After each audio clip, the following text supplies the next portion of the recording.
Hi, my name is Suraj Kumar Pandit and I am a student of Masters of International Business at IMS Ghaziabad University Courses campus. Recently, I had the opportunity of visiting IIM Indore for a 7-day summer school program.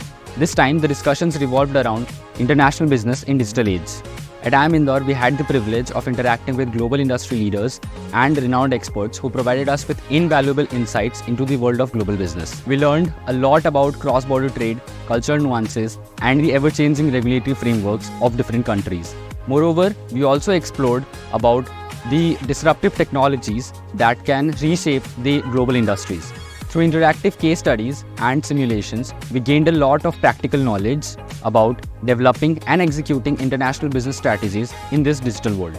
I would like to thank our institute for providing me this opportunity to visit IIM Indore to enhance my practical knowledge. Thank you.